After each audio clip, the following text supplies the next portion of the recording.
Muy buenas noches, televidentes del Caribe colombiano, de toda Colombia y de todos aquellos seguidores, grandes seguidores que tenemos en las redes sociales.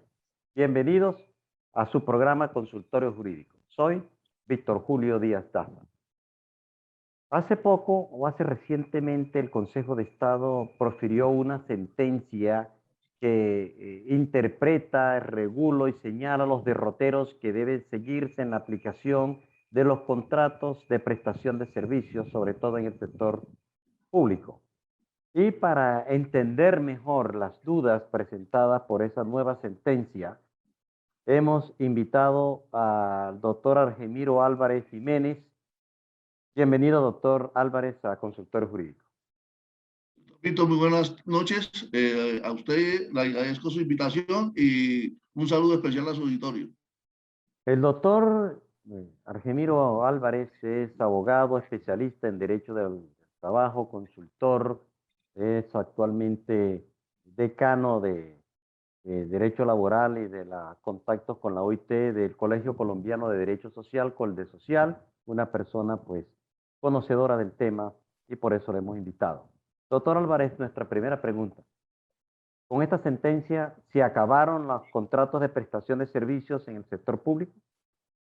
No, los contratos de prestación de servicio no se han terminado para el sector público. Por el contrario, la sentencia define criterios y establece características y alcances y advierte sobre los desaciertos en que las entidades del Estado no pueden seguir incurriendo generándole costos al erario público. Y por otra parte, fija los lineamientos para que los jueces tengan claridad cuando un contrato de prestación de servicio realmente se constituye un contrato de trabajo y se reconozcan los derechos mínimos y prestacionales de los trabajadores. Por otra parte, podemos decir que la sentencia obliga a que se realice un estudio y se modernice o actualice el sistema de contratación e incluso que promueva otras modalidades de contratación distintas que hoy existen y el Estado muy poco la utiliza, como es los empleos temporales y los supernumerarios. Muy clara su respuesta, doctor Álvarez. Los contratos de prestación de servicio no están acabados, sino que exigen una reglamentación que hay que tener en cuenta. Pero, doctor Álvarez, ¿por qué se llama que esta es una sentencia de unificación? Sí, es una sentencia de unificación en el sentido de que es un instrumento jurídico mediante el cual se unifica la jurisprudencia en la jurisdicción de lo contencioso administrativo. La novedad de esto está que a partir de la ley 1437 de 2011, que no es otra cosa que el Código de Procedimiento Administrativo y de lo Contencioso Administrativo, admitió esta figura en el artículo 270 y 271. Por consiguiente, hoy las secciones del Consejo de Estado quedan habilitadas a partir de esa ley para unificar la jurisprudencia contenciosa. Antes de esa ley lo hacía la sala plena. Doctor Álvarez, pero esta sentencia de unificación, ¿qué criterios señalan o cuál es la importancia que regula con esta sentencia? ¿Qué cambia con lo que teníamos antes y con lo que tenemos ahora? A ver, la verdad es que lo único que yo observo, básicamente, es que a partir de que se denomina sentencia de unificación, le está imponiendo a los jueces y magistrados, en general, a que deben de acatar ese fallo del Consejo de Estado, en los términos en que está la sentencia.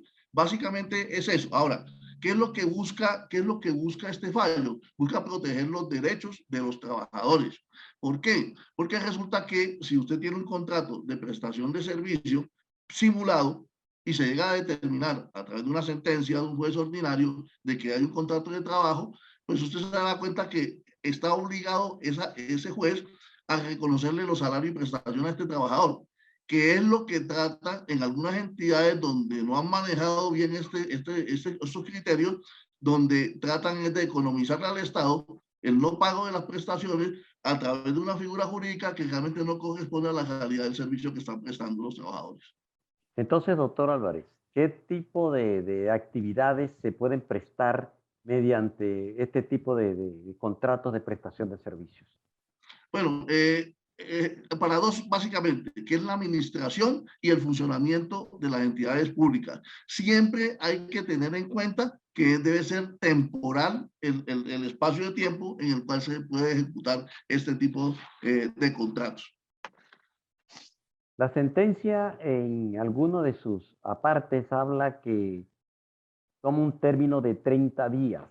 ¿Eso qué implicaciones tiene? Quiere decir que si la administración pública contrata, retira al contratista por 30 días y lo vuelve a contratar, después de 30 días ya rompe el vínculo laboral o tiene efecto para prescripción. ¿Qué quiere decir esos 30 días de la cual nos habla la sentencia? Sí, claro. Lo que quiere decir la sentencia en ese sentido, que existe una única y continuada relación laboral cuando el término entre la terminación de un contrato y el inicio de la ejecución del otro contrato no fueron superiores a 30 días hábiles. Entonces, ¿qué quiere decir esto? De que existe una relación laboral. Para términos de prescripción hay más claridad, en eso favorece a los trabajadores, en el sentido de que si yo no ocupo los 30 días y es menos, al entenderse que hay una relación laboral continua, pues ya sé de dónde empieza y dónde termina para empezar a contar la prescripción, que son de 3 años contados a partir de la terminación del contrato. O sea, no es un elemento determinante que si se termina un contrato y a los 30 días se celebra otro para hacer lo mismo, ya al haber rompimiento del vínculo, podríamos decir que no estamos en presencia de una relación laboral. Esa pregunta, doctor Álvarez, me la va a responder después de comercial. Ya regresamos. Necesitas fortalecer tus defensas. Toma espirulina, la microalga que contiene proteínas, vitaminas y minerales que ayudan a fortalecer tu sistema inmune. Contiene calcio espirulán que bloquea la penetración de diversos virus en las células evitando su replicación. Además tiene antioxidantes y aminoácidos esenciales que regulan las funciones de tu organismo. VitaSpir, naturalmente saludable.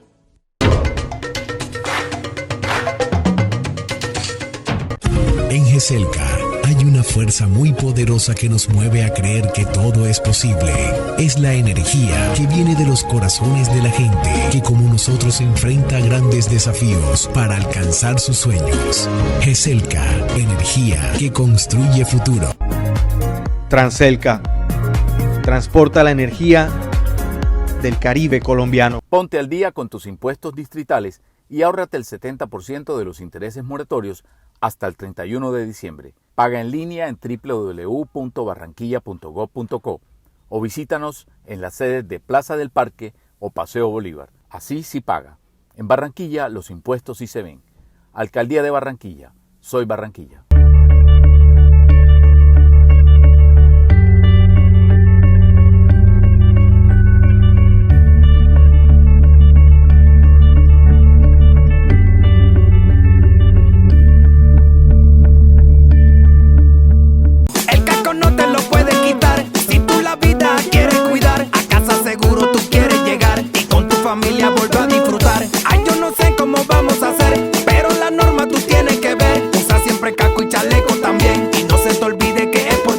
Nuestras canciones hacen parte de la memoria de un pueblo. Y yo me alejo de tu amor. Valora el trabajo de nuestros autores y compositores.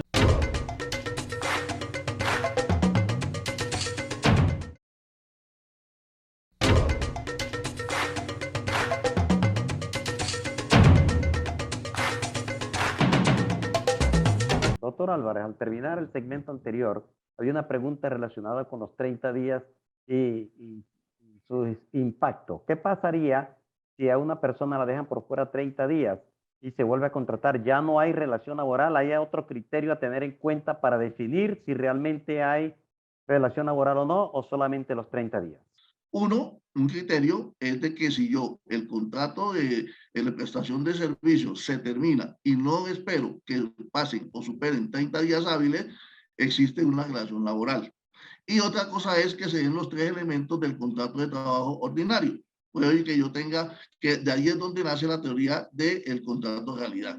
Entonces, si yo tengo un contrato de prestación de servicio, pero el supervisor o la persona de la cual yo dependo dentro de la entidad me da órdenes, instrucciones permanentes, continuas, me hace marcar tarjeta, Obviamente que estoy en una franca subordinación con respecto al contrato original, básicamente. O sea, no, algunos, he escuchado en algunos escenarios académicos que dicen que si ya ahora se interrumpe por 30 días, muy importante su aclaración, doctor Álvarez, porque no es que se interrumpa, sino que en todos los casos hay que ver si hay subordinación, como usted muy bien lo acaba de explicar. Y doctor Álvarez, esos elementos o esos indicios que usted acaba de decir, que la persona tiene que cumplir una jornada de trabajo, que tiene que rendir unos informes, que tiene que ir a las instalaciones de la entidad. ¿Cuáles son esos criterios que, como indicios que hay que tener en cuenta en cada caso para resolver una controversia de esta naturaleza? Sí, hay que tener en cuenta, doctor Víctor, que cada caso es muy especial.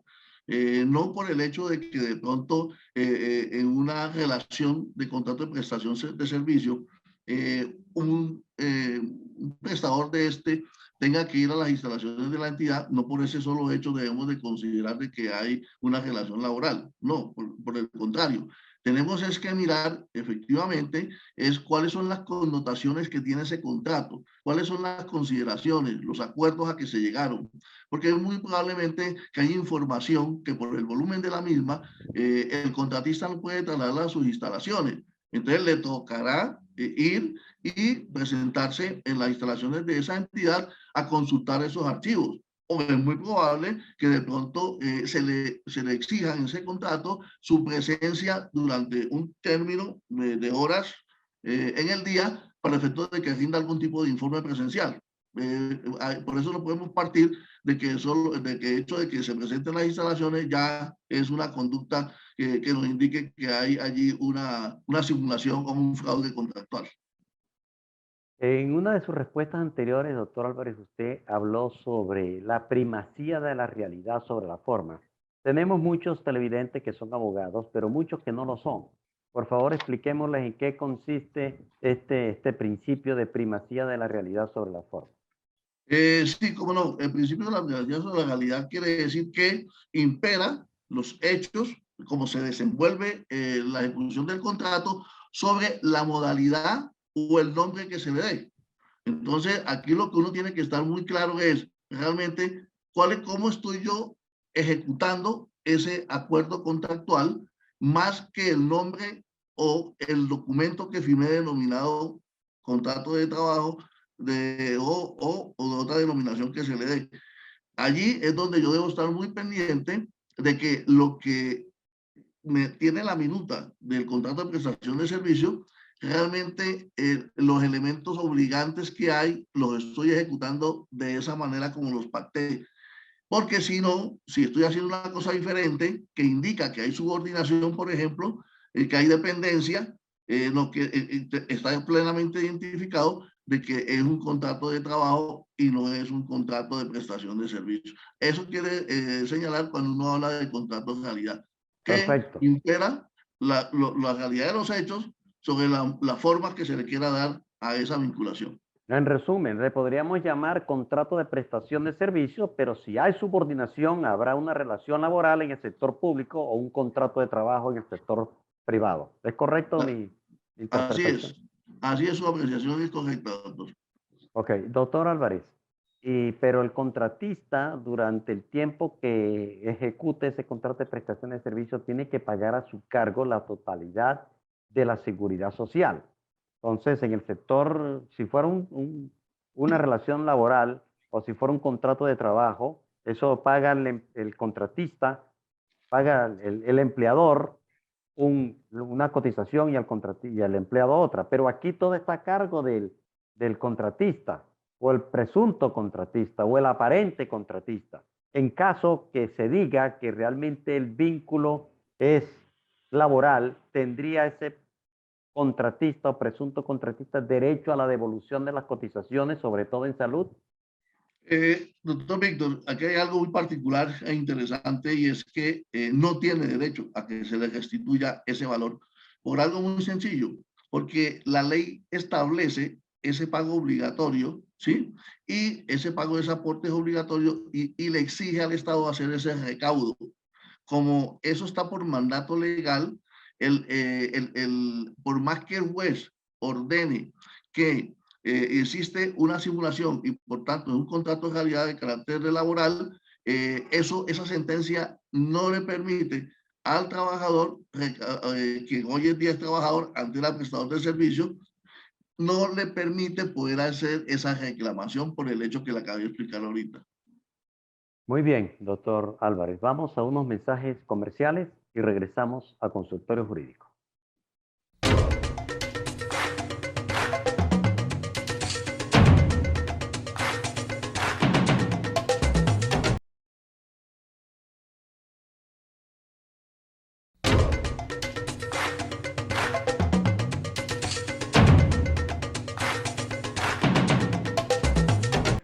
Televidentes, regresamos a Consultorio Jurídico. Lo hemos invitado, doctor Álvarez, porque esta sentencia ha causado una gran preocupación en el sector público, que dice que han cambiado las reglas de contratación mediante esta modalidad de contrato de prestación de servicios. En resumen, ¿cuál podríamos decir cuál es la diferencia entre la anterior posición que tenía el Consejo de Estado y la actual? Bueno, realmente haciendo una remembranza de varias sentencias, generalmente lo que uno encuentra es que la verdad es que la mayoría de los lineamientos estaban dados, ¿sí? La diferencia sería en este caso que es una sentencia de unificación, ¿sí? Que eso hace que los demás jueces de la República tengan que ajustarse a él. Y lo otro es, recuerdo yo, si mal no estoy, antes del nuevo Código de Procedimiento había una sentencia que hablaba de que había que dejar pasar 15 días hábiles antes de volver a contratar. Pero realmente el sentido de esos 15 días era como una especie de vacaciones allí disfrazadas que se le daba al trabajador, y hoy en día pues digamos ese término lo ampliaron entre comillas a 30 días para evitar que se constituya una relación laboral. Doctor Álvarez, ¿y esta interpretación o esta unificación que hizo el Consejo de Estado se aplica a los trabajadores del sector particular? La Corte Suprema de Justicia, es más, el Consejo de Estado en más de una de las oportunidades ha tomado sentencias de la Corte Suprema de Justicia para señalar lineamientos e interpretaciones en el sector público. Digamos que ambas jurisdicciones han seguido paralelamente como el mismo designio sobre las decisiones que han tomado. Entonces, la diferencia realmente es casi imperceptible. ¿Qué podríamos recomendarle a la administración pública cuando celebre este tipo de contratos? A ver, yo pienso que hay que mejorar la capacitación de los interventores, que son las personas que están más cercanas en la ejecución de los contratos, que haya una claridad sobre los principios y los parámetros que ellos deben de seguir para que no se constituyan los elementos del contrato de calidad. Es un hecho que el mayor contratista, por decirlo así, o empleador, es el Estado, lo cual sí, esa política, por esas necesidades que surgen, ya sea porque la entidad no tiene el número de empleados suficientes o porque no tiene los especialistas necesarios, si no lo llegas a hacer el Estado, habría un doble perjuicio. Un perjuicio para el Estado porque quedaría corto en sus actividades o modalidades de ejecución propias de cada una de las entidades, y además de eso afectaría a la economía porque eso es una forma de generar empleo. Podríamos concluir, doctor Álvarez, que independientemente del nombre que se le dé al contrato, si hay subordinación, tanto en el sector público como en el sector privado, estamos en presencia de una relación de trabajo y no de un contrato de trabajo. Yo les resumiría eso. Es cierta la afirmación que usted está haciendo, pero lo resumiría en decirle que el contrato de calidad para el sector público como para el sector privado tiene los mismos características para poderla definir. Que si hay subordinación, pues tendría derecho a las prestaciones sociales en uno u otro régimen. De acuerdo, así es.